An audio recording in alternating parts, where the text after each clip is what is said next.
Iyon, good morning mga boss Noy. Ang dilim. Paalis na tayo mga boss Noy. Ayan, good morning mga boss Noy. Good afternoon. Ayan, akyat tayo ng bundok mga boss Noy kasi yung senior citizen gagawa natin ng ng papag o higaan niya. Kasi nasa lupa lang nilagyan niya ng kahoy at saka yung mga ritaso ng mga plywood. Gagawa natin siya kasi gapangan ng ahas. Yan, kasama ko si Tato. Itong pera na gagamitin Mang Busnoy, yung pagbayad ng kahoy at saka siyempre babayaran din natin si Tato kasi yun ang kasama ko. Yan, mga sobra pa tong pera Mang Busnoy sa hawak kong pera. Yan, baka kulang-kulang din mga 1,000 plus ang ating ibabayad ni Tato kasi bayaran natin yung kahoy na kinuha niya. At saka itong binili natin bigas. Pero yung gasolina ko at sa pagkain ko, hindi nakasama. Sarili kong pera mga boss Noy. Kaya sa mga sponsor ko, salamat po. Ang pako pala, di wala nang bayad kasi kay Tatay Alex. Maraming pako. Yan. Yun gawin natin doon. Sama ko sa mga pamilya ni Tato, yung dalawang bata. Kasama ko. Sinabihan ko, bibigyan ko rin silang pambaon. Yan, samahan niyo umusay. Wala kasi ay sinuloy sa mga kusnay kasi last time inayos natin yung atip niya. Ngayon naman gawa natin ng papag kasi wala siyang higaan.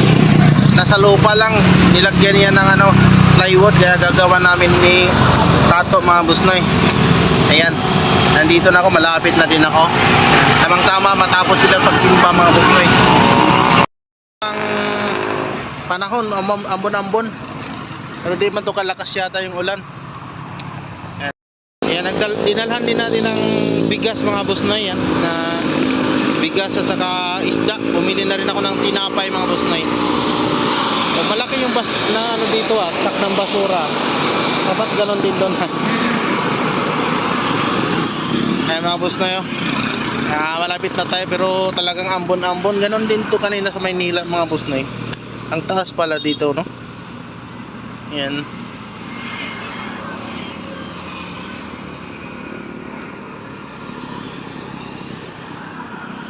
Binili natin bangus. Yung binili natin, no? 5 pirasong bangus. I-share natin doon nila. Ni Pastor din. Bigyan natin mga busnoy. Wala ka bang sombrero to? Kaya mga busnoy, dalhin namin to kay Lola Luisa. Bakit mayroong may trapal sa ibabaw? Ano yan? May yan, boss? May laing yan dyan sa ilalim. Marami pala. May konti lang yung laing dyan. Gawa ng yung iba hindi pa tuyo. Hindi naman uminit. Ganon din doon sa Manila, Ambon. Kahapon, ang lakas ng ulan doon. Dito rin. Mabugso-bugso yung ambon. Ayan mga busnoy, punta kami kay Lola Luisa. Gawin namin tong higaan niya. Yan.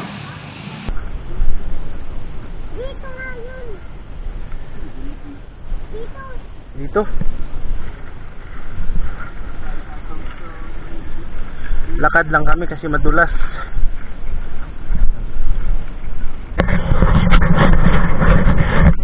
Yung kahoy na pinagawa ko ni Tato.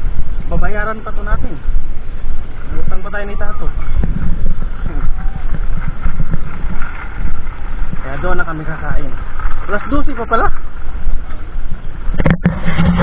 Tama rin si Bunso. Walang sombrero si Bunso.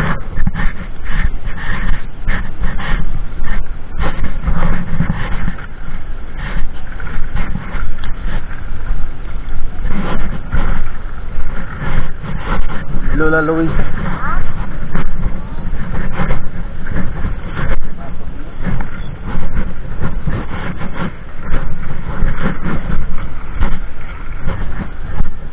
Matubig pala dito.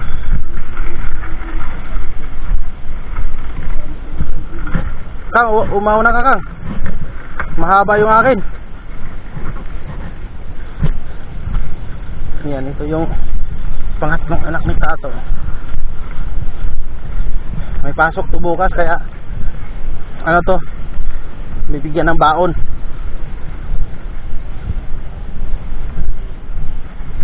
Ah, may baon na ba siya? Si Bunso lang pala walang baon. Oh, ay tali.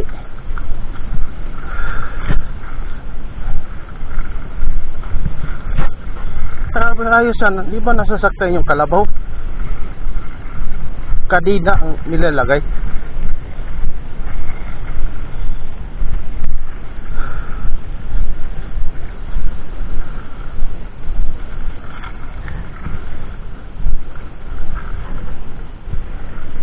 Uy, madulas busnoy.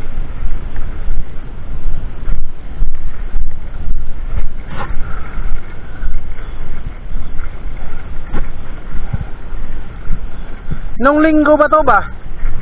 Saan ba kayo banda doon sa veterans? Elementary?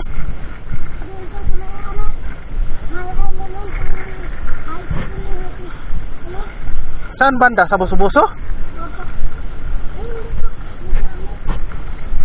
Sakat? Kay Sakat? Ah, hindi pala sa Buso-Buso, kay Sakat lang.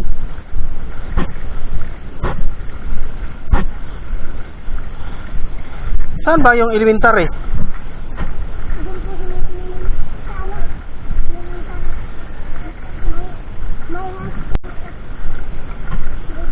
Ah, Buso-Buso yun.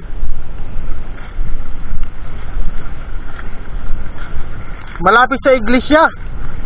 Di ba?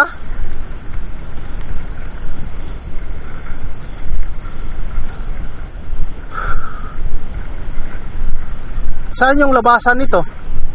Yung dinaanan nyo to na dagdalan kayo ng drum?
Bilang okay lang?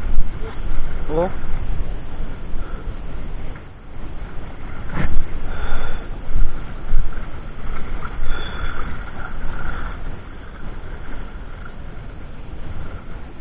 Yan ang ano natin dito. Pastilan. O diba? Nakatawid pa rin.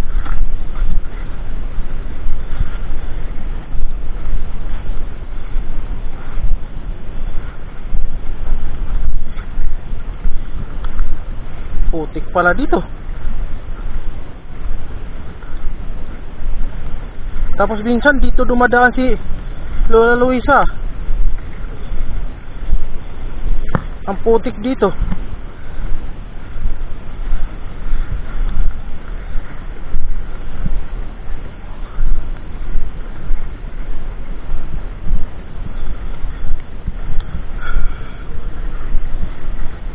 Kalabaw yan eh.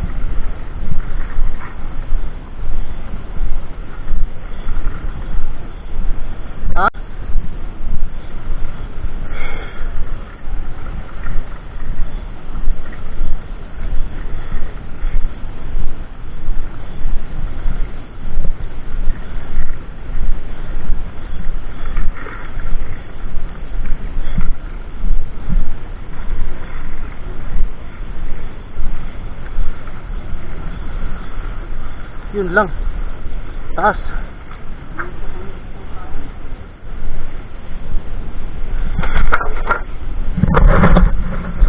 Pagod na.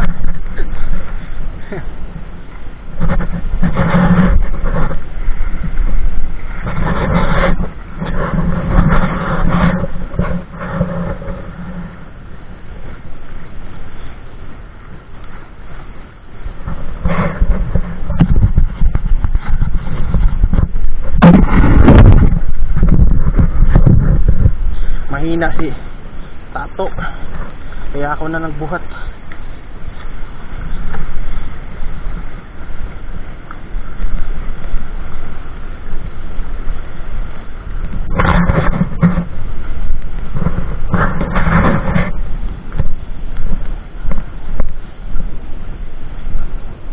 Malapit na kami.